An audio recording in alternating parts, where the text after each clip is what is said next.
Tadi kita udah bahas soal scene favorit masing-masing dan soal anak favorit dan menyikapi sibling rivalry, belajar dari Reply 1988. Nah, berikutnya nih, apalagi nih, Terijo yang kita mau bahas nih, kita bisa ambil dari drama Reply 1988 ini. Silakan. Kalau buat aku yang cukup menohok itu keluarganya Jungpal. Jadi mereka itu dulu kan miskin ya, cuma tinggal di satu kamar berempat, 4 orang dewasa. Terus satu kali si Jungbong, kakaknya Jungpal menangin lotre. Mereka dapat 100 juta won. Waktu tahun 88 pasti banyak banget lah ya. Kalau sekarang sih udah 1 miliar, mungkin sekarang dulu jauh lebih banyak dari itu. Tiba-tiba jadi orang kaya, berkecukupan, cuman tidak mengubah gaya hidup. Jadi orang tuanya Jungpal sering berantem soal kenapa kamu perilakunya tidak seperti orang kaya lainnya gitu. Masih pakai bajunya nggak yang bermerek segala macam. Tapi yang pengen disoroti di sini itu Jungbong, kakaknya Jungpal yang sudah 6 tahun belum lulus juga ujian masuk universitas. Kalau hitung-hitung usia, berarti dari 18 tahun tambah 6 udah sekitar 24. Masih di Harusnya rumah udah bapak lulus emak. Ya. Iya, udah lulus, udah wamil harusnya. Tapi masih di rumah bapak emak, masih makan sama mereka, sehari-hari main di arcade game, atau ngoleksi perangko gitu-gitu. Kenapa dia nggak dimarahin? Bapaknya sayang kan, paling sayang sama si Jungbong, dan merasa tanda petik berutang lah sama anaknya yang mengangkat mereka dari kemiskinan ke kondisi yang lebih baik sekarang. Dibandingkan yang lain-lainnya kan, kalau secara ekonomi paling mereka dibandingin dengan kan, kalau yang lainnya kan di bawah gitu secara ekonomi. Yang satu mamanya Sonwoo kan, keluarganya dokter di half basement gitu. Itu nggak bisa tegas, suka ngebayangin doang, mau marahin, kamu ini gini-gini gitu, tapi cuma ngebayangin doang, tindakan. Sedang agak nggak pedulian kayak gitu kan. Nah, aku pengen menyoroti soal hak anak untuk berjuang. Kenapa dibilang hak? Karena begini, aku cerita sedikit ya latar belakangku gitu. Aku tuh anak termasuk cucu paling kecil dari keluarga besar. Nah, waktu usia belasan itu sepupu-sepupuku yang udah punya anak tuh suka ngomong, anak sekarang tuh lembek, nggak bisa dapat beban dikit segala macam. Nah, waktu usia belasan pun tuh aku sering mikir gini, anak begitu karena orang tuanya bukan. Gimana orang tuanya kasih dia hambatan, dia akan berkembang. Kalau misalnya dikasih kemudahan terus, misalnya minta PlayStation dikasih, minta sepatu Adidas dikasih, itu kan ya mungkin pilihan tiap keluarga ya, tapi itu tidak mengajari anak untuk berjuang. Sedangkan anak juga perlu dikasih tahu dari kecil kalau resource itu terbatas, uang itu terbatas, kita nggak metik dari pohon gitu. Orang tua harus kerja buat itu, dan orang tua kan nggak ada selamanya. Gimana juga anak harus diajarin survive sendiri nanti. Nah, itu yang menurut aku sih orang tuanya dengan tanda petik berutang budi dengan Jungbong yang menang lotre, jadi merampas hak dia untuk berjuang untuk hidupnya sendiri. Uang kan akan habis suatu saat nanti, dan orang tuanya nggak akan hidup terus. Nanti bagaimana sih Jungbong nasibnya? Itu agak kepikiran sih. Walaupun aku agak lupa kan film ini, drama ini tuh aku tonton 5 tahun lalu dan sambil nyetrika selama 4 bulan. Jadi aku benar-benar lupa gimana kejadiannya. Gimana akhir cerita hidupnya si Jungbong ya. Cuman waktu nonton ulang dalam beberapa hari ini, mikir aja, kalau anak yang dari awal tuh dikasih kemudahan, mungkin dengan orang tuanya punya visi, gue dulu susah, gue nggak pengen anak gue susah gitu kan ya. Tapi itu kita merampas hak dia untuk berjuang, untuk survive sendiri. Jadi cukup membahayakan sih, memanjakan anak. Tetap ada batasnya, dia harus bisa struggle untuk mendapatkan apa yang dia mau. Nggak bisa semuanya dikasih di nampan perak gitu, ini buat kamu segala macem gitu. Itu value yang aku dapat banget dari keluarga Jungpal.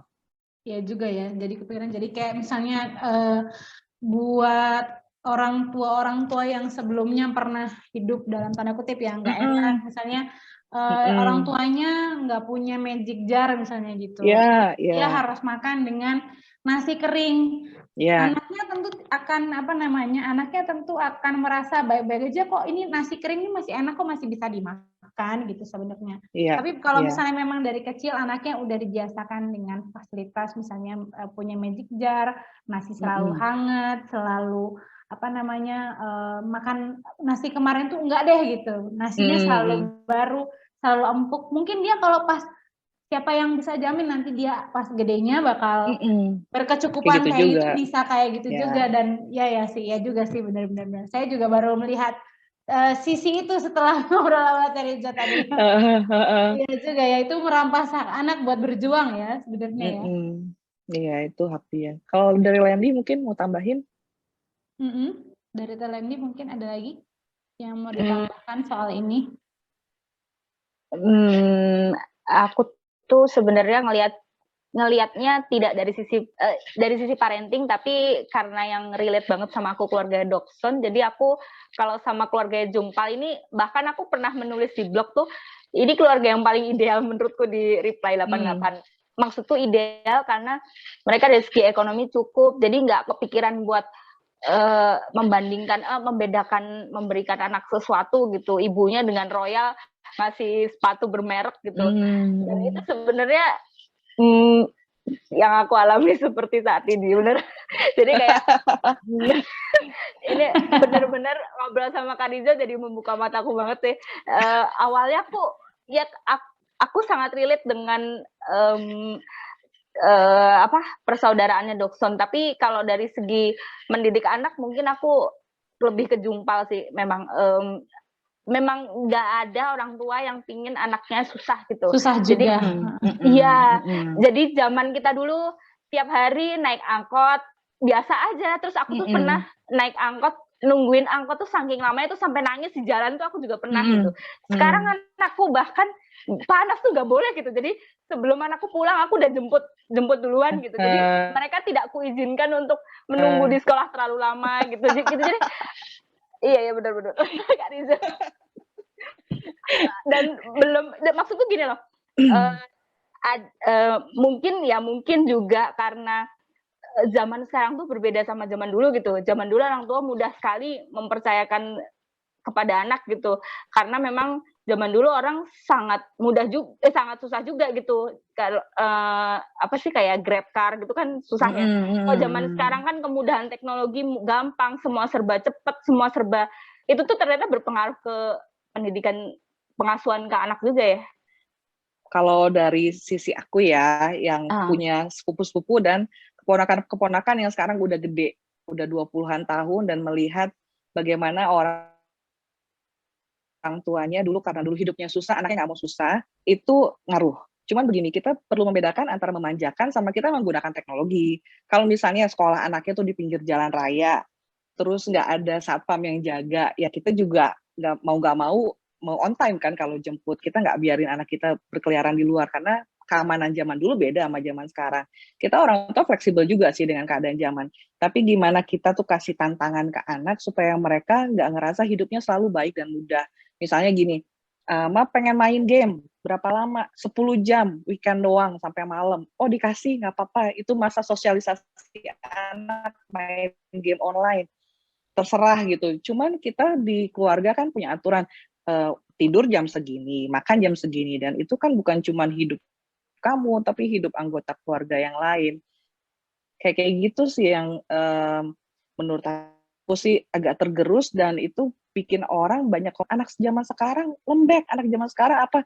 Sebenarnya masalahnya di yang pendidiknya, di generasi kita ini gitu. Jadi kalau kita mau bilang anak nanti jangan sampai gitu, ya kitanya diperbaikin gitu. Iya juga sih. Iya juga. Ini jadi talk show parenting banget ya.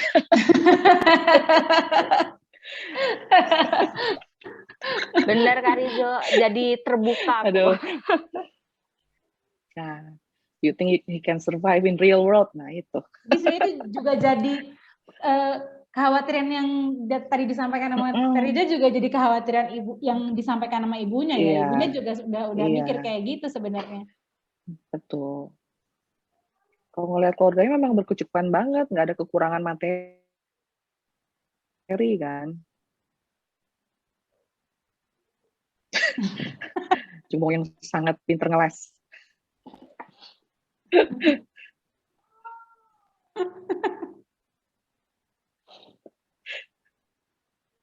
Ya ampun, SPB 6 tahun. Iya. Tapi masih boleh ya, harusnya Mak. Kalau di Indonesia kan? kayaknya Oh, masuk swasta. Masih boleh sampai umur berapapun. Cuman kepentok umur berapa tuh harus sudah wamil.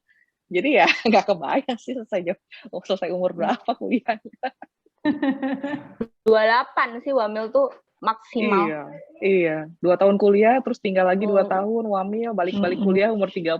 Waduh. Maaf, ini ada bintang tamu. Bentar ya sayang ya. Halo. Tingkang. Ya, sana dulu ya. Jadi mereka waktu kecil pun di neighborhood itu ya, tapi tinggalnya Di langsam kamar. banget, cuma satu kamar. Terus terus beli rumah lebih gede di situ juga ya. Jadi sebenarnya mereka tuh emang kenapa nggak berubah karena emang dari ya maksudnya tahu diri kali ya, mereka tinggal di lingkungan itu gitu tinggal ya. di lingkungan itu, orang-orang di sekitarnya juga tahu bagaimana latar belakang mereka tiba-tiba jadi OKB, tapi nggak terus jadi sok juga setelah jadi kaya gitu. OKB-nya baru 3 tahun loh. OKB-nya baru 3 tahun. Iya. Tapi emang kenapa silakan Tarandi. Enggak, di Korea tuh emang mengandalkan ini banget sih. Di beberapa drama kan memang kalau lagi nggak punya duit tuh lebih milih beli lotre gitu. Siapa tahu Beli lotre gitu. Iya. Padahal ya hadiah lotre itu adalah yang dikumpulin dari keringat orang-orang sebenarnya. SD-SB lah ya zaman dulu ya. Nggak ngerti aku apa itu. Masih nonton? Oh, Mia udah lebih lama lagi kali ya. Iya, di TVRI udah, dulu di Undi. Oh serius ada? Ya. Udah dilarang kayaknya itu. Ditayangin setiap minggu apa ya, SD-SB ditarik pas zamannya Harmoko, Menteri Penerangan. Kan TVRI di bawah dia kan. Terus yang ngumumin siapa? 1 miliar apa 2 miliar tahun 80-an. Yang ngumumin dari pemerintah di acara itu TVRI. Emas dulu baru SDSB harganya itu berapa sumbangan ya? Dana. Iya, berapa ribu kan. Kalau sekarang udah emas dulu cuma 5.000 juta 1 rupiah gram. Kan 1 gram. Wah gila, itu udah berapa miliar, udah kayak triliun kali ya dulu. Iya. Bikin nomplok banget. Cuma aku inget waktu SMP tuh pernah baca liputannya di Tempo, apa yang terjadi dengan para pemenang SDSB. Biasanya mereka nggak ada yang tahanin uangnya lama. Biasanya difoya-foyakan, kasih bantu keluarga, nggak ada investasi karena terlalu kaget dapat rezeki segitu. Berarti keluarganya Jungpal ini masih lumayan ya. Beberapa tahun kemudian dia masih bangun rumah, masih nyisa punya gitu toko. Loh. Punya toko juga. Oh, dia punya toko ya sebenarnya. Toko elektronik. Makanya bapaknya gampang ngambil handycam dari tokonya kan. Istrinya tanya, ambil dari toko, ya.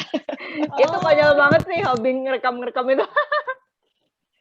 Iya. Tapi satu lagi yang kalau menurut aku tuh layak buat disorot dari keluarga ini tuh ini sih sebenarnya. Soal komunikasi antara si Jungpal dan ibunya.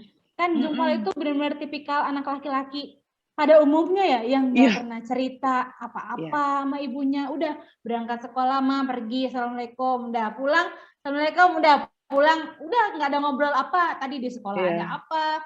Ibunya sebenarnya ibunya udah cukup melakukan usaha loh mencari tahu nih anaknya ngapain aja sih di sekolah gitu ya kan. Kamu pulang gimana tadi belajar apa kan, dan nanya-nanya gitu kan sebenarnya kan.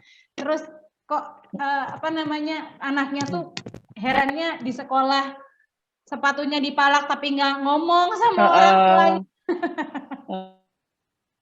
Jadi soal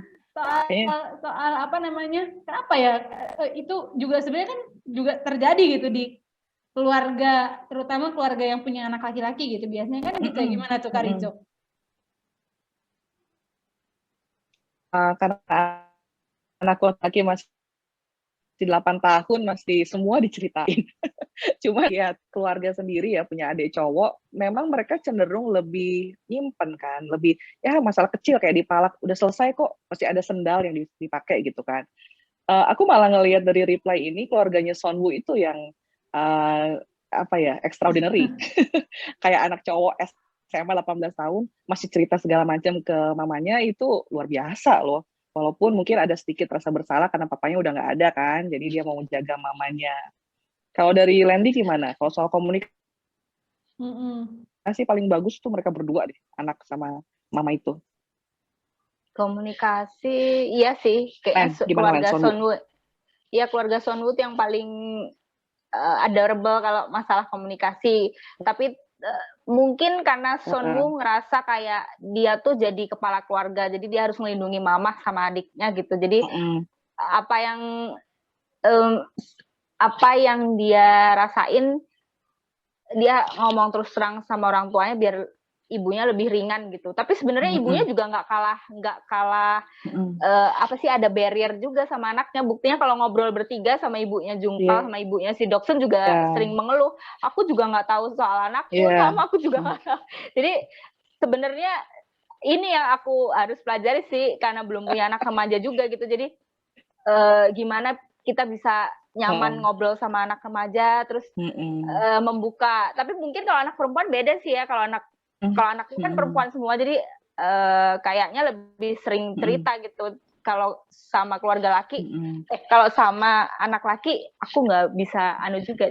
Tapi normally daripada sama keluarganya si Doryong yang anaknya kabur-kaburan begitu, terus kayak kalau di Sunda tuh apa namanya, diawur ya. Jadi kayak anaknya udah mandiri kok, udah gede gitu. Jadi tinggal dikasih duit, aman gitu. Bapak ibu sibuk, anaknya diawur aja udah serasa mau main, mau belajar. Ada Doryong ya, benar. Aduh. Itu kalau keluarganya Doksun kan komunikasi baru terjadi habis masalah. Harus ada konflik duluan kan, baru mereka ngomong heart to heart kan. Jadi kurang sehat juga. Kalau si Jungpal, emaknya iri sebenarnya. Si Sonwoo masih cerita mamanya, kok anak gua enggak gitu kan. Itulah julid antar tetangga, adalah dikit-dikit gitu. Tetapi kalau untuk komunikasi dengan remaja, karena anakku yang pertama remaja ya, cewek sih. Cuman memposisikan diri sebagai teman dengan punya otoritas orang tua itu gampang-gampang susah lah. Kita mau mereka terbuka, tapi ada misalnya mereka punya rahasia dengan temannya, yang kita mau nggak mau harus menghargai privasinya. Kita nggak bisa bilang cerita semua ke mama, nggak bisa juga. Mereka tetap punya privasi, cuman kita kasih batasan misalnya, apa ya rahasia yang boleh tetap disimpan, apa yang nggak boleh. Misalnya hubungan dengan orang dewasa, percakapan lewat WhatsApp dengan orang dewasa tanpa sepengetahuan orang tua. Misalnya temennya melakukan itu, terus anak saya tahu, itu dia harus kasih tahu, karena itu kan udah ada red signal lah ya, udah ada tanda bahaya, alarm di situ. Kayak gitu yang perlu diinformasikan dari dini gitu. Terus mengenai peran sebagai orang tua pun otoritas tetap di kita. Misalnya HP 1 jam 1 hari, ya udah 1 jam. Lebih dari itu mereka akan melihat. Jadi mereka tuh harus dapat pemahaman, walaupun aku mendengarkanmu sebagai teman, tapi aku tetap orang tuamu yang punya otoritas untuk mengatur hidupmu selama kamu jadi anakku. Kalau dia udah menikah beda lagi gitu ya. Tapi selama dia masih di bawah pengasuhan kita, ya kita punya otoritas itu gitu. Beneran sesi parenting ini. Tapi so far menjalaninya bisa nggak sih, maksudnya kendalanya apa tuh Teh? Karena kadang-kadang kan kalau namanya anak remaja kan lagi lucu-lucunya ya, punya rahasia, punya gebetan. Rasanya tuh kalau aku memposisikan diri dulu, ingat-ingat zaman masih remaja dulu juga, kayaknya kalau mau suka sama orang lain, terutama ya misalnya sama remaja lain, itu kan kayaknya agak-agak sungkan gitu kalau mau cerita sama orang tua gitu. Nah itu tuh gimana tuh menyikapinya sebagai orang tua? Cerita kalau aku tuh juga punya gebetan. Mama waktu kelas 6 dulu juga punya gebetan. Dulu naksirnya sama Jordan Knight, Nichols on the Block gitu loh. Jadi gak apa-apa kalau misalnya dia suka BTS gitu ya, suka sama si Jungkook, ya udah kita ngefans sama-sama gitu. Tapi itu alasan Karijo jadi ARMY ya? Iya, kurang lebih. Mama Army. Cuman kendala paling besar sebenarnya kalau anak remaja komunikasi itu di hormon. Mereka kan lagi ngalamin segala macam gejolak hormon ya, yang mereka sendiri nggak bisa kuasain gitu. Misalnya anaknya udah mulai haid gitu kan, ada masa-masa PMS itu real banget buat mereka. Gue kesel tapi nggak tahu kesel kenapa, pengennya marah-marah tapi gimana, kayak gitu yang perlu didampingin, bukannya tambah kesel. Kenapa sih kamu jadi marah-marah ke adik? Tapi ditanya, oh iya lihat tanggalan nih, oke udah mau PMS nih, oke Oh ya, jadi didampingin faktor gitu. hormonal itu yang harus pintar-pintar orang tua Iya. membaca ya sebenarnya. Iya, Ya. iya. Jadi banyak orang tua yang kita kan ada sharing group juga ya di sekolah.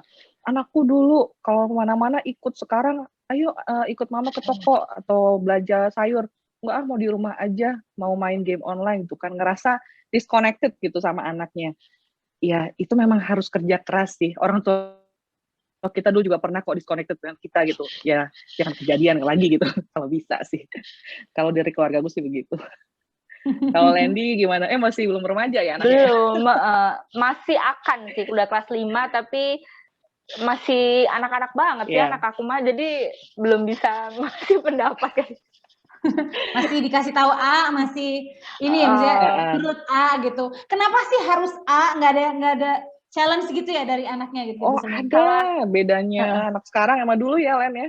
Anak sekarang pasti nanya kenapa. Karena kan kalau kan dulu kan orang tua dulu biasanya kan ngasih tahu nih, kamu tuh A ya gitu kan, sambil dijelasin kenapa A, karena A B C D E gitu kan. Biasanya dulu anak-anak tuh nerima, oh ya oke, karena nggak boleh tuh karena ini misalnya gitu, atau harus melakukan A tuh karena ini, oke memahami. Tapi anak sekarang tuh kayaknya tuh kamu A ya, kita udah jelasin nih, nanti kamu A B C D E nih kalau misalnya A. Nah ada challenge satu dari anak-anak tuh biasanya tuh, kenapa sih harus A? Masih udah dijelasin masih nanya lagi. Itu menyiasati yang kayak gitu tuh gimana coba? Diulang lagi. Sampai khatam diulang lagi. Karena dia juga otaknya kan belum berkembang full ya. Dia masih berproses. Sedangkan kita mikir, aduh gitu aja nggak ngerti. Tapi kita kan dulu juga pernah anak-anak yang pengen dijelasin lagi. Karena kita belum ngerti juga, dijelasin lagi. Dan di situ pakai otoritas orang tua. Jangan nyebrang kalau misalnya belum lampu merah. Kenapa? Karena ini. Belum ngerti juga, mau kejadian. Terus dia simulasiin tuh di otaknya. Oke, enggak deh mah, bakal ngikut deh kayak gitu. Diulangin lagi, emang pekerjaan yang tanpa lelah deh. Tapi kalau yang si Sonwoo sama mamanya tuh yang ada scene nanti di video tuh, yang ngerokok itu ya, ngerokokin di kamar, terus mamanya kan mendesak. Itu kadang kita benar-benar perlu percaya sama anak. Walaupun insting sama logika udah bertentangan, percaya gitu. Karena kalau sekali aja kita nunjukin, nggak percaya, pasti kamu begini begitu, itu akan mengakar tuh kecurigaan. Ya udahlah ngomong apa aja, papa mama nggak akan percaya kok. Itu penting sih pas remaja begini. Kalau Lendi gimana? Menurut Lendi yang scene itu, si Sonwoo? Karena Sonwoo itu anaknya remaja, jadi mencoba hal baru. Di keluargaku dulu juga ada yang begitu, tapi memang contoh sih, jadi semua itu ada role modelnya gitu. Dulu bapakku rahimahullah itu juga merokok gitu, jadi anaknya anak pertama itu yang paling nurut gitu, begitu dikasih tahu. Jadi Masku yang nomor 1 nih sangat lurus sekali orangnya gitu, jadi nggak akan mencoba hal baru yang sifatnya destruktif gitu, maksudnya merugikan diri sendirinya. Kalau Masku yang nomor 2 ini namanya anak tengah kan, ya seperti si Dobson itu. Jadi kayak dia tuh nyoba-nyoba hal baru dan dia ngerokok juga gitu. Tapi sekarang aku bisa paham sih, mungkin karena ada role-nya ya, ada bapak yang dulu juga ngerokok, jadi kayaknya rokok mah bukan sesuatu yang semua orang juga ngelakuin ini gitu. Tapi alhamdulillah ya memang seseorang tuh harus berhenti pada waktunya gitu. Jadi kalau ada sesuatu yang bikin dia stop ya, tapi masa mau nunggu gitu dulu gitu. Jadi memang bagusnya sih ada edukasi yang, maksudnya ada pemberitahuan dari orang yang dia percaya gitu. Kalau di Sonwoo sih aku kayaknya yakin Sonwoo lebih ke guru atau sesuatu yang dia sesuatu yang dia kagumi gitu. Jadi harus ada sosok yang dia kagumi yang ngasih tahu dia kalau itu tuh nggak baik, itu tuh baik gitu. Iya, segala macam digeledah. Tapi sebenarnya Kak Rizo kalau punya anak remaja tuh harus geledah gini nggak sih? Enggak. Cuman laci lemari bukunya nggak dikunci. Oh, tapi kalau Semua misalnya terbuka. mereka punya diary gitu, itu boleh nggak orang tua tuh ikut baca? Aku nggak mau baca, itu hak dia. Oh, Diary ya. iya. Cuman kalau masuk ke kamarnya udah ngetok kayak gitu. Aku pengen Oh, sendirian, ya udah adik-adik ayo keluar. oh, Mm-mm. iya, iya, iya. Ibunya nemu rokok. Bingung dah. Aku jadi keinget ya, waktu kelas 3 tuh ya, anakku yang pertama pernah bawa uang 2.000 perak. Terus gurunya bilang, mungkin nggak dia ngambil punya orang lain. Itu sedikit, ada kayak sepitik aja keraguan loh di hatiku. Karena anakku itu nggak bawa uang jajan, dia kan bawa bekal ya. Sedikit aja, sampai aku kejar terus. Dari siapa? Apa? Terus dia bilang, enggak, nemu di toilet katanya. Dan dia nggak belanjain uangnya, dia bawa pulang cerita, aku nemu di toilet. Tapi gurunya langsung kasih respon begitu tuh bikin sedikit goyang kepercayaanku pada anak. Dan si anaknya protes. Ya. Anaknya protes, kenapa nggak percaya sama aku? Itu dia kelas 3, aku umur 8 tahun. Dia bilang harusnya dengerin aku dulu, bukan dengerin guru. Coba. Oh, Wah. ya ampun, bener jadi pelajaran banget sih Kak Rijo. Jadi Sejujurnya ya uangnya, aku, Ya ini nih si Sano bilang tuh kan bukan punya saya tuh kan. Nah itu padahal mulai deh lihat merapel. wajahnya udah polos banget ya, masa sih ya nggak percaya gitu ya. Iya. Banyak orang tua tuh kayak gini, langsung merapel apa yang sudah aku lakukan buatmu, nak. Itu nambah beban untuk pembicaraan. Tapi kayak gitu tuh apa ya? Emang kalau lagi itu tuh nggak bisa direm gitu nggak sih? Iya, iya. Emosi, bener emosi. Lagi emosi tuh udah keluar aja semua. Iya, bener. Tuh dirapel semua. Padahal nggak ada hubungannya mungkin ya. Merembet semua. Mak-mak biasanya gitu sih. Itu mungkin salah satu kenapa Reply 198 karena dia sangat relatable sama kehidupan kita ya kan. Iya. Beda sama dua yang lain. Relate-nya. Matanya tuh loh kayak yang udah kucing banget, mata kucing apa sih, ngomongnya udah jujur tapi ibunya nggak percaya. Ya, kecodet banget. Kecodet pas syukuran. Pas syukur, oh. Jadi nggak bisa tanya siapa-siapa karena nggak ada bapaknya kan buat nanya gimana syukur. Kasian. Oh, so sweet. Anak baik banget ya Sonwu ini. Iya. Pada akhirnya dia dapetnya Sungbora. Iya. Aku tuh berasa kayak not relate juga sih. Pas yang Bora patah hati, aku ngerasa simpati banget. Of all people, why my sister? Oh. Setelah ngelihat scene-scene-nya Reply tadi tuh ya, bener-bener jadi keinget lagi ya. Iya. Mengaduk-aduk perasaan ya. Mengaduk-aduk perasaan dan ternyata emang nggak hanya itu nilai yang bisa kita lihat dari situ, ternyata banyak banget yang bisa kita kupaskan ya. Untuk kesimpulan nih, ini kan tadi sebenarnya yang kita tonton nih hanya sepersekian dari sekian banyak scene yang sangat mengena di hati dari Reply 1988. Barangkali kita mau mulai dari closing statement-nya Terijo dulu. Apa namanya kesimpulan dari sharing ngobrol kita hari ini? Mengambil hikmah parenting dari Reply 1988. Yang pertama, jangan julid dulu sama drakor. yang namanya tontonan ada beragam, ada yang lebih prefer Hollywood, ada yang prefer drama Cina, drama Korea. Itu cuma salah satu dari berbagai banyak genre. Terus yang kedua, melakukannya karena suka kan, karena kita suka. Jadi ambil hikmah dari apa yang kita suka, apa yang kita kerjakan waktu luang. Dan yang ketiga, kalau kita dapat manfaat dari yang kita suka itu, kayak nonton drakor, itu kan bagus banget. Membuat kita berpikir, kita pakai di kehidupan kita. Misalnya, kayak saya, anak remajanya masih umur 12 tahun. Nanti suatu waktu akan seumur kayak Jungpal, kayak Sonwu, gimana nyikapinnya? Atau punya anak 3 nih, sama kayak si Dokson. Anak tengah, ada nggak kira-kira bibit-bibit seperti itu? Ketidakpercayaan diri, merasa diabaikan. Itu kan bisa jadi pengingat juga. Jadi di setiap hal yang kita punya ikhtiar untuk melakukannya untuk manfaat, pasti jadi manfaat sih.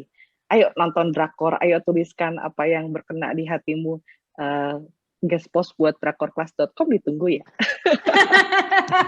Mas. Jangan lupa pesan sponsor. Oke, tadi dari Terijo jangan julid sama drakor dan cari nilai yang tetap masih bisa dipelajari, dimanfaatkan, apa namanya, diimplementasikan di kehidupan sehari-hari. Kalau dari Telendi gimana? Aku cuman bisa bilang kalau drakor tuh awalnya tuh sebagai me time buat kita sebagai ibu gitu ya. Terus lama-lama jadi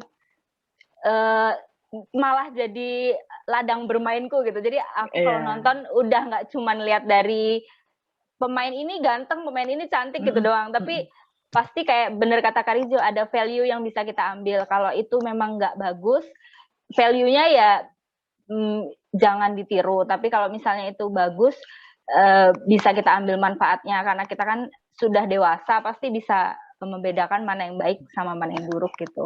Dan sebenarnya ya drakor ini selalu menyajikan kisah terkini. Jadi zaman sekarang kita bisa pilih-pilih drakor. Dan ada drakor-drakor yang kita tuh harus buka mata kita sebagai orang tua gitu. Kalau misalnya sekarang tuh lagi ngetren si abang kupu-kupu itu kita harus bisa menerima. Kita harus bisa menerima bahwa dunia ini sudah sebegitunya gitu. Iya, jadi bagaimana kita menjadi orang tua yang tetap dipercaya anak dan nggak jadi labil seperti itu gitu. Itu tuh bener-bener buka mata banget. Jadi sisi negatifnya pasti ada. Itu bukan tontonan anak-anak gitu. Tapi kita sebagai orang tua bisa mengambil dari sisi parentingnya sih. Aku cukup belajar banyak dari fenomena hubungan antar lawan jenis. Maksudnya antara lawan jenis. Dan sekarang pun udah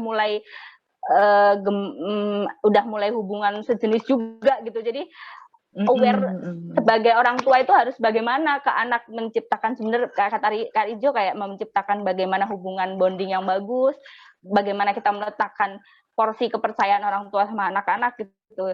Dan kita nggak boleh lupa kalau dunia ini tidak sebaik yang kita kira gitu. Maksudnya nggak usah terlalu curiga berlebihan, tapi juga tidak menaruh begitu besar kayak dunia kita sendiri sempit gitu. Ternyata nanti kalau ada masalah tiba-tiba biar gitu kayak yang kaget sendiri. Tapi sebenarnya kita udah diingetin gitu sama drakor-drakor yang happening di sekitar kita gitu. Ya itu sih. Dan ini sih ya, apa namanya, dari drakor-drakor itu tuh setidaknya kita bisa melihat bahwa dunia itu nggak sehitam dan seputih itu gitu. Betul sekali. Apa namanya,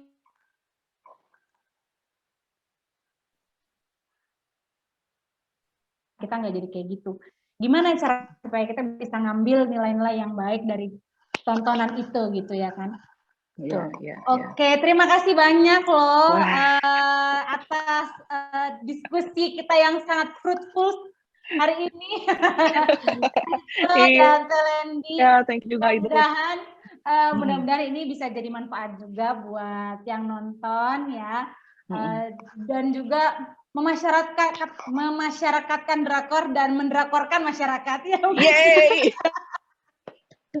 Ini kampanye ya ini. Orde baru banget. Dan sambil mengambil hikmahnya sebenarnya ya kan. Iya. Karena drama Korea itu kan juga cerminan budaya, ada fase di kehidupan manusia di situ kan. Kayak 88 waktu itu zamannya Olimpiade, kita suka sama yang rambut berselancar begitu, kita masih pakai Walkman segala macam. Itu juga jadi perjalanan historical sih, melihat apa yang kita umat manusia ini udah lalui gitu. Dan pelajaran apa yang bisa diambil darinya. Falsafah banget. Jago Karijo. Seru banget tapi ngobrol-ngobrol kita sore ini ya. Terima kasih banyak buat Terijo dan Telendi atas waktunya dan sharing seru kita soal pengasuhan. Terima kasih banyak mewakili teman-teman dari ITB Motherhood. Saya mengucapkan terima kasih banyak atas waktunya teman-teman dari Drakor Class, Terijo dan Telendi.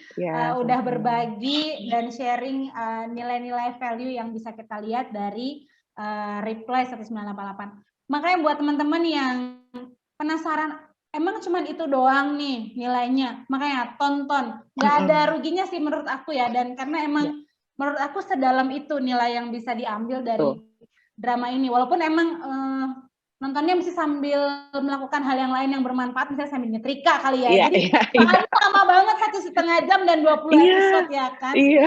Bahagia ya. Ada effort kalau kita harus duduk doang terus sambil nonton gitu. Nyetrika 4 bulan itu selesai. Oke, terima kasih banyak. Makasih TV Motherhood. Sehat selalu semuanya ya. Atur nuhun. Salam sehat. Makasih Mia, makasih Randi. Atur nuhun Kak Mia, Terijo. Sarang Hamnida. Sarang Hamnida. Sarang Hamnida.